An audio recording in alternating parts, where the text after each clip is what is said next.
शिक्षक दिवस के ऊपर सभी अध्यापकों को ढेर सारी शुभकामनाएं। आज पूरा विश्व एक बहुत ही भयंकर महामारी से ग्रसित है।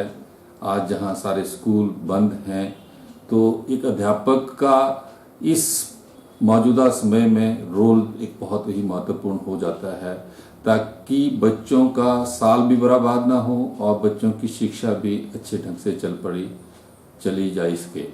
इसके लिए अध्यापक का रोल जो है वो बहुत महत्वपूर्ण है।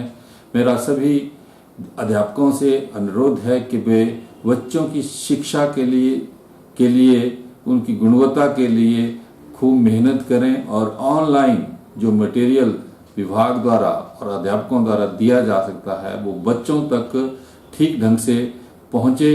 इसके लिए अध्यापक खूब मेहनत करें।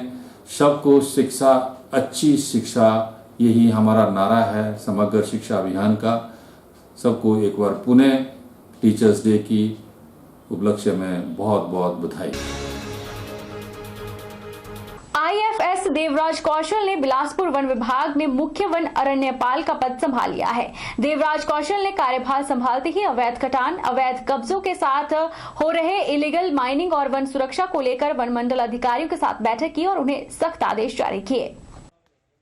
देवराज कौशल वनवृत्त धर्मशाला में मुख्य अरण्यपाल के पद पर तैनात थे और इससे पहले 2012 और 2013 में बिलासपुर में बतौर डीएफ वो अपनी सेवाएं दे चुके हैं। वहीं कार्यभार संभालते ही मुख्य अरण्यपाल ने वन विभाग के अधिकारियों के साथ बैठक की और आदेश जारी किए कि इलीगल माइनिंग मामलों में संलिप्त माफियाओं को किसी भी हाल में नहीं बख्शा जाएगा, जिसके लिए जल्द ही टास्क फोर्स का गठन करने की बात कही गई। नवनियुक्त मुख्य अरण्यपाल देवराज कौशल का कहना है कि प्रदेश के विकासात्मक प्रोजेक्ट को पूरा करने के लिए अक्सर वन विभाग की जमीन दूसरे विभागों को डाइवर्ट करनी पड़ती है, जिससे वन संपदा लगातार घटती जा रही है। ऐसे में जरूरी हो गया है कि जो वन संपदा विभाग के पास बची है उसे सुरक्षित रखा जाए। इसके लिए विभाग की टीम मिलकर पूरा प्रयास करेगी। साथ ही उन्होंने इस साल को वन विभाग के लिए सुखद वर्ष बताते हुए जिले में हुई ज्यादा बरसातों से फायर सीजन में आगजनी के कम मामले सामने आने पर खुशी भी जताई है। हाँ, जहाँ तक फॉरेस्ट प्रोटेक्शन का सवाल है, अवैध कटान का सवाल है, हमारे वन विभाग की जिम्मेवारी बहुत बढ़ जाती है। आपको पता है कि जो वनों का घनत्व पहले ही कम हो रहा है, वन क्षेत्र पहले से ही कम हो रहा है, क्योंकि बहुत सारे डाइवर्जन के केस जो ज़रूरी डेवलपमेंट के लिए है उसमें ज़मीन हमारी डाइवर्ट होती रही है।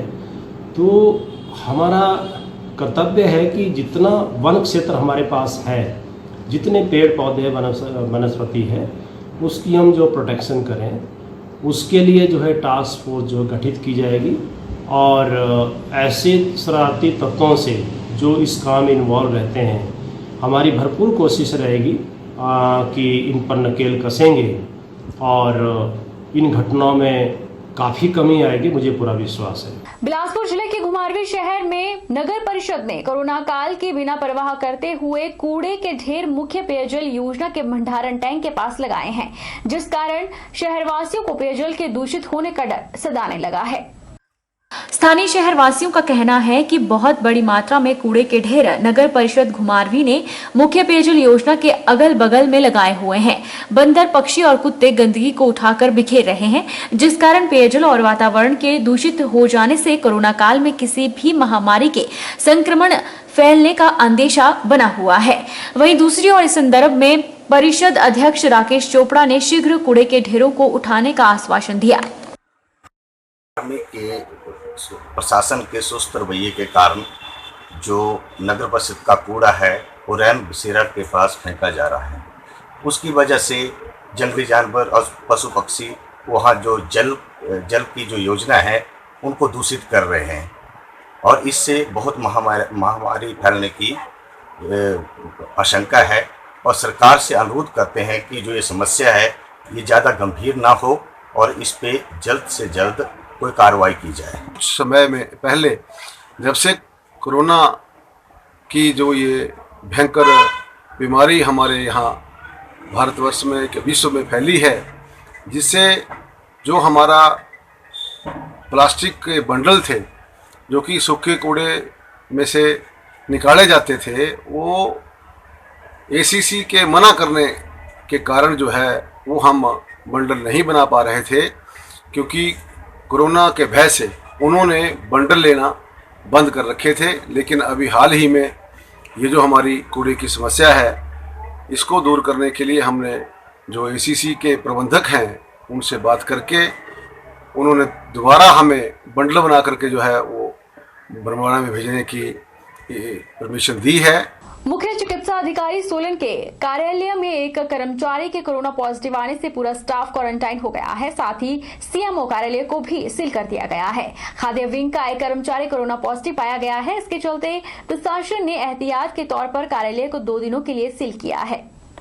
जानकारी के अनुसार खाद्य विंग का एक कर्मचारी कोरोना पॉजिटिव के संपर्क में आ गया था, जिसके चलते उसने स्वयं को घर में आइसोलेट कर दिया था, पर कोरोना टेस्ट करवाने पर वह पॉजिटिव पाया गया। इसके चलते प्रशासन ने एहतियात के तौर पर कार्यालय को 2 दिनों के लिए सील कर दिया है। कार्यालय में काम करने वाले सभी कर्मचारियों का सैंपल लिया गया है। नेगेटिव रिपोर्ट आने वाले कर्मचारी ही कार्यालय में आ पाएंगे, बाकियों को होम आइसोलेट किया जाएगा। अधिक जानकारी देते हुए जिला स्वास्थ्य अधिकारी डॉक्टर N.K. गुप्ता ने बताया कि मुख्य चिकित्सा अधिकारी सोलन में एक कर्मचारी कोरोना पॉजिटिव पाया गया है, जिस वजह से एहतियात के तौर पर कार्यालय को 2 दिनों के लिए बंद किया गया है। हमारे CMO ऑफिस में क्लिनिकल स्टाफ से एक आदमी पॉजिटिव आया है, जो कि फूड सेक्शन में काम करते हैं। वो किसी एक आदमी के कांटेक्ट में आए थे जो कि पहले पॉजिटिव था, और जैसे उनको ये पता लगा कि वो पॉजिटिव के कांटेक्ट में आए हैं, वो बाकी सबसे आइसोलेट हो गए थे। उनका सैंपल कराया गया, वो पॉजिटिव पाए गए हैं। एहतियात के तौर पे पूरा ऑफिस 2 दिन के लिए बंद किया गया, ताकि सारे लोगों के, जितने भी लोग, क्योंकि ऑफिस में वो क्लरिकल काम कर रहे थे, सारे लोगों के सैंपल कराए गए हैं आज। क्योंकि पिछले पूरे 7 दिन से वो लोग अंदर कांटेक्ट थे, पिछले 4 दिन से वो घर में तो आइसोलेट था, उससे पहले कांटेक्ट में। अगर जब नेगेटिव आ जाएंगे रिपोर्ट्स, उसके बाद ही जो लोग नेगेटिव आ जाएंगे वो ऑफिस ज्वाइन करेंगे, जो पॉजिटिव होंगे उनको घर में आइसोलेट किया जाएगा। पूरे प्रदेश में इन दिनों मानसून सक्रिय है। बरसात के इस मौसम में सांप के काटने के अधिक मामले सामने आते हैं। सांप के काटने के करीब 70% मामले ग्रामीण क्षेत्रों में आते हैं। किसानों द्वारा पशुपालन का व्यवसाय बड़े पैमाने पर किया जाता है। ऐसे में पशुओं को हरे घास की आवश्यकता है, और इन्हीं घास में छुपे हुए सांप कई बार गाँव के लोगों को अपना शिकार बनाते हैं। जिला सोलन में इन दिनों सांपों का आतंक दिन प्रतिदिन बढ़ता जा रहा है, जिसके चलते रोजाना सोलन अस्पताल और आसपास के क्षेत्रों में बने नर्सिंग क्लिनिकों में सांप के काटने के मामले सामने आ रहे हैं। अधिकतर मामले सोलन शहर के आसपास के ग्रामीण क्षेत्रों से सामने आए हैं। सोलन अस्पताल प्रबंधन से मिली जानकारी के अनुसार अकेले रोजाना सोलन अस्पताल में ही सांप के काटने के करीब 5 से 6 मामले सामने आ रहे हैं। पिछले 1 महीने में करीब 150 सांप काटने के मामले सोलन अस्पताल में आ चुके हैं। सोलन अस्पताल में कार्यरत मेडिसिन स्पेशलिस्ट डॉक्टर कमल अटवाल की माने तो सोलन में ऐसे सांप कम ही हैं जिनके काटने से मौत होती है। हालांकि समय पर उपचार न करवाना घातक साबित हो सकता है। उन्होंने कहा कि इन दिनों उनके पास रोजाना करीब 5 से 6 मामले ऐसे सामने आ रहे हैं जिन्हें सांप ने काटा हो। उन्होंने कहा, अगर आपको सांप काट ले तो घबराने की आवश्यकता नहीं है, इसका आसानी से उपचार हो जाता है। डॉक्टर कमल ने कहा कि पिछले वर्षों के मुकाबले इस वर्ष कई मरीज जहरीले सांपों द्वारा काटे गए हैं। 1 महीने में लगभग 140 से 145 मामले हमारे पास स्नेक बाइट के आए हैं। और क्योंकि अब जैसे हमने देखा है कि बरसात आ गई है, बरसात में सांपों के बिल वगैरह भर जाते हैं, तो उसकी वजह से सांप जो है बाहर आने शुरू हो जाते हैं। तो ये हर साल ही रहता है इस तरह का, पर इस साल लगता है कि थोड़े से मामले कुछ ज़्यादा है। तो पता नहीं अब कारण तो क्या है कि थोड़े मामले ज़्यादा हैं इसकी, पर हमारे पास जो जितने भी केसेस हैं इसमें इस बार जो है विषैले जो सांप हैं वो ज़्यादा देखने को मिले हैं।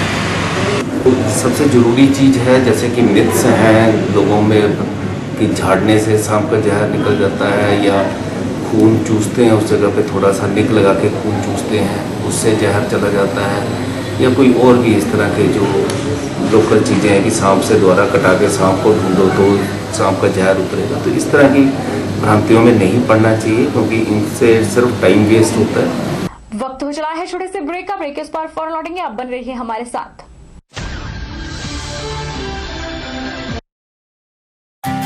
विजडम एजुकेशन सोसाइटी के सानिध्य में Vijay group of institute Himachal Pradesh university Shimla एवं Himachal Pradesh board of school education Dharamshala द्वारा मान्यता प्राप्त हिमाचल प्रदेश का एक अग्रणी शिक्षण संस्थान है। इंस्टीट्यूट में BBA, BCA, BCom, PGDCA, BEd तथा DLEd के कोर्सेज उपलब्ध हैं।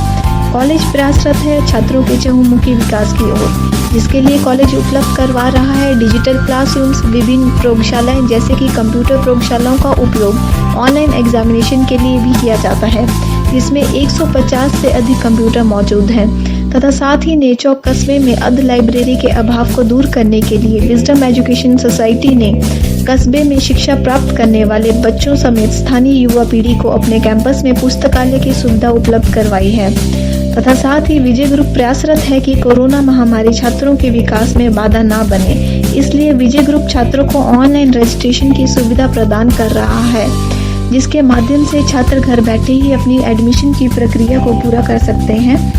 इसलिए vijayinstitute.com वेबसाइट को विजिट करें तथा ऑनलाइन रजिस्ट्रेशन पर क्लिक करके फॉर्म को फिल करें। अधिक जानकारी के लिए हमें संपर्क करें।